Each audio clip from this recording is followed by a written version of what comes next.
ஆன்மீக அன்பர்களுக்கு வணக்கம். நேற்று காரண உடலை பற்றி சொல்லுகின்றேன். இப்பொழுது காரண உடல் மற்றது உடம்பினுடைய தத்துவங்களையும் திருமூலர் மற்றும் மாணிக்கவாசகர் கூறியுள்ளதை என்று கூற விரும்புகிறேன். மாணிக்கவாசகர் பரிணாம வளர்ச்சியை பற்றி ஒரு இடத்துல சொல்லியிருக்காரு. புல்லாகி பூடாகி புழுவாய் மரமாகி பல் விருகமாகி பறவையாய் பாம்பாகி கல்லாய் மனிதராய் பேயாய் கடங்களாய் வல்லாரசு ராகி முனிவராய் தேவராய் செல்லா நின்ற இத்தாவரங் சங்கமத்துள் எல்லா பிறப்பும் பிறந்து இழைத்தேன் எம்பெருமான் என்று பரிணாம வளர்ச்சியை எடுத்து ஏம்பியுள்ளார் மாணிக்கவாசகர். அதாவது நம்ம தாவரத்திலிருந்து வந்தோம், மனித பிறவிக்கு வந்திருக்கோம். அடுத்தது என்ன போகுங்கிறாருன்னா, முனிவராக இருந்து தேவராக போனால் ஆகி அப்புறம் மெய்ஞானத்தை அடைந்து ஒரு நாம் பிறப்பற்ற நிலையை அடைய வேண்டுங்கிற மாதிரி கொண்டு வரார். இதுதான் மெய்கண்டார் எனும் மெய்யறிவாரர் தவை செமையான போதத்தில் பதியை போலவே பசுவும் அனாதி என்கிறார். பதியே ஏற்கனவே அனாதி தான். பதி என்றால் இறை மூலம், பசு என்றால் உயிர் மூலம். உயிர் உணவு கான்சியஸ், அதாவது உயிர் வாழ்க்கையானது கல்மண் போன்ற தாதுக்களே தொடங்கி விடுகிறது என்பதை கண்டவர்கள் மெய்யறிவார்கள். இதையே சித்தர் வடத்தில் சொல்கிறாரு. கல் தோன்றி மண் தோன்றா காலத்தே முன்தோன்றி மூத்த தமிழே என்று மூலக்கொற்றை எடுத்து கூறினார்கள் சித்தர்கள். பரவழி தோன்றிய பொழுதே பரமணுவின் விருப்ப சக்தியாம் தோன்றிய மூன்று நாடிகள் ஏற்கனவே சொல்லியிருக்கோம். வடகலை, இடகலை, பிங்களை, சுழுமுனை மூன்று நாடிகளின் மையமாக கொண்டு முழுமை பெறும் குண்டலினி மகா ஆற்றல் பரவழியில் பிறந்து விழியும் போதே உயிர் உணர்வு வேதியில் தொடங்கி விடுகிறது. தொல்காப்பியர் ஒரு இடத்துல சொல்றாரு, ஓர் அறிவு முதல் 6 அறிவு இலக்கணத்தை பட்டியலிடுகிறார். அவ்வறிவு அனுபவங்கள் விளக்கணத்தின் முழு தொகுதி உயிரில், அதாவது குரூப்ஸ் போய் கலந்து விடுகிறது. மெய்யறிவாளர்கள் இதனை ஒரு ஓமை மூலம் விளக்குகின்றனர். அதாவது ஒரு வாளியில் தண்ணீர் நிரப்பப்பட்டுள்ளது. அது தொகுதி உயிராகும் மொத்த உயிரின் அளவாகிறது. ஒரு சொட்டு அளவு நாயாக புதிய அனுபவத்தை பெறுகிறது. அது மரணிக்கும் போது அதன் உயிர் தொகுப்பில் கலந்துவிடும். இப்படி தொகுப்பு உயிரிலிருந்து ஒவ்வொரு துளி நீரும் ஒரு உயிரின அறிவின் அளவாகிறது. உயிரின அறிவு வளர்ச்சி பல ஊழிக்காலம் ஆகிறது. அறிவின் பரிணாமத்தில் அறிவுக்கு பின் குறிப்பறிதல் 7வது அறிவாகவும் 8வது அறிவு மெய் உணர்வாகவும் நுண்மான் நுழைபுலம் 9 அறிவாகவும் 10வது அறிவு வாளறிவு, அதை இறை பேரறிவாக வளர்ச்சி பெற்று முடிகிறது.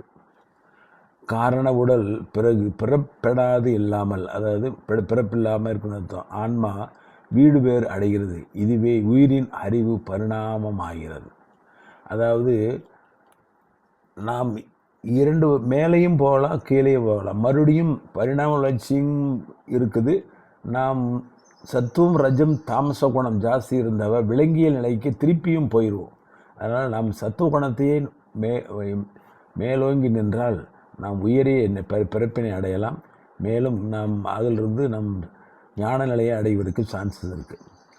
உள்ளம் உள்ளத்தோடு தம் உணர்வுகளை எப்படி பரிமாறிக்கொள்கின்றன, விலங்குகள் தாவரங்கள் தங்களுக்குள் உணர்வை எந்த வகையில் வெளிப்படுத்திக் கொள்கின்றன என்பனவற்றையும் இங்கே கூற இருக்கிறேன். ஒரு செடி தன் உணர்வை 50 அடி தூரத்தில் செலுத்த வல்லதாக இருக்கிறது. இப்படி செடிகளின் உணர்வுகள் காடு முழுவதும் பரவ காணப்படுகிறது. செல்லப்பிராணிகள் தம் எஜமானர்களை அடையாளம் கொண்டு கொள்வது போல யார் தண்ணீர் ஊற்றுகிறார்கள், யார் யார் நம்மை பராமரிக்கின்றனர் என்பதை தாவரம் செடி கொடிகள் அடையாளம் காணுகின்றன. அவர்கள் நம்ம அருகில் வரும்போது அதன் இலை தலைகள் மலர்ந்து விடுகின்றன. அதனால் நம்ம ஒரு தாவரத்தை தண்ணி ஊற்றினா கூட அதை கொஞ்சுங்க, அன்பாக கொஞ்சினீங்கன்னா அந்த செடி நல்லா வளரும் அப்படிங்கிற மாதிரி சொல்கிறாங்க.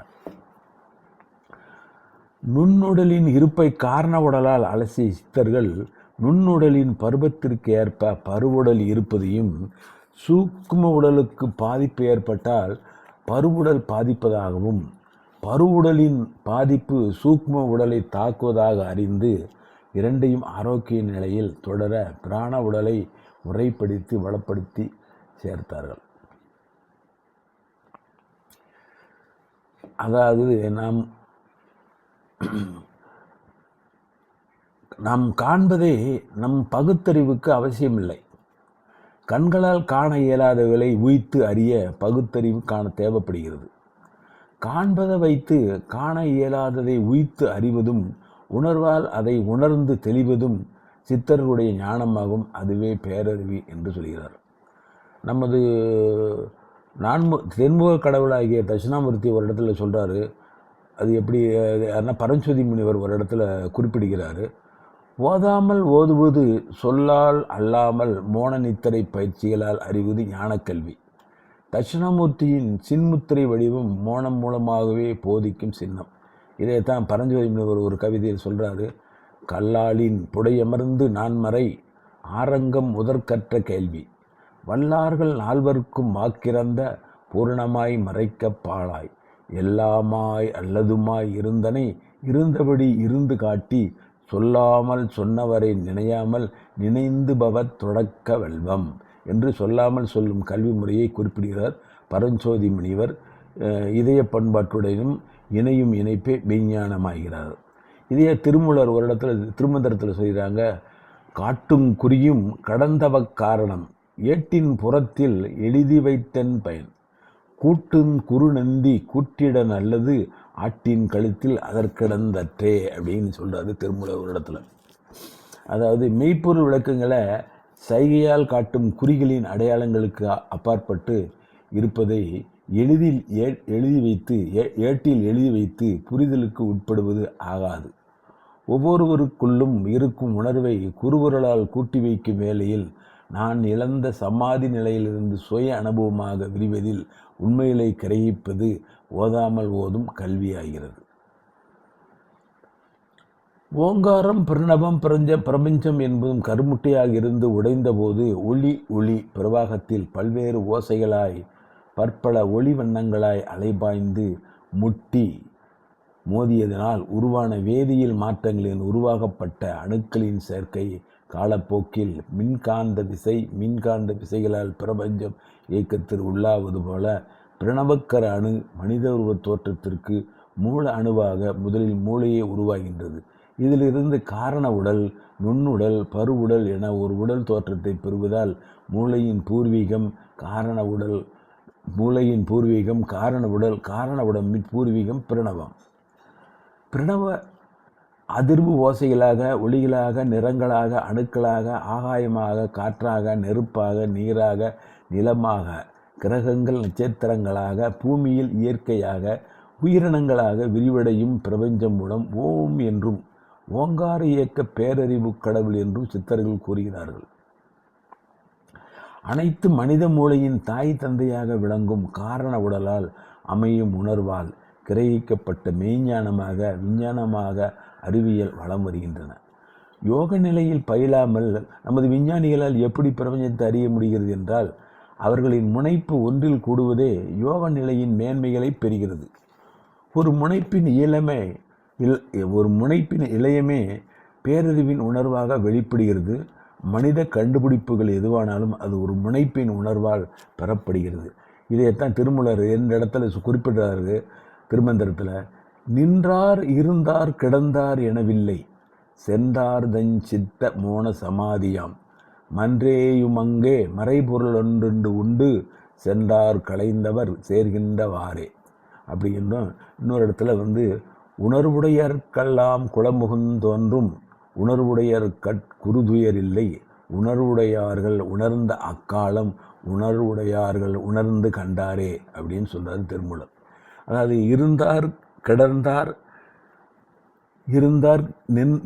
இருந்தார் கிடந்தார் என்பதற்கு அப்பாற்பட்ட நிலை பிரணவ யோகம். நாதாந்தத்தில் சித்தம் அடங்கி மோன நிலையில் சிதாகாசத்தில் ஒடுங்கும் நிலை சமாதி யோகம். பிரிவிழி சிதாகாசத்தில் அறிவுக்கு புலப்படாமல் இருக்கும் பேரறிவில் அம்சநாத வழியாக ஒன்று சென்று ஒளி தத்துவமான பிரணவத்தில் சேர்வதால் பிரணவ பேரறிவை நுகர முடிகிறது. தெளிவான மெய்யணிர்வு உணர்வுகள் அனைத்தையும் இருந்த இடத்திலிருந்தே அறியும் திறனை பெறுவார்கள். மெய்யுணர்வுடன் இருப்பதால் அவர்கள் கவலைப்படுவதில்லை. மோன சமாதி கூடியவர்கள் உணர்வோடு பிறருக்கும் உணர்த்தும் தன்மையை பெற்று விளங்குகிறார்கள். இதுவே பிரணவ தீட்சையாகும். இத்துடன் இன்றைய பத்தியை முடித்துக் கொள்கிறேன்.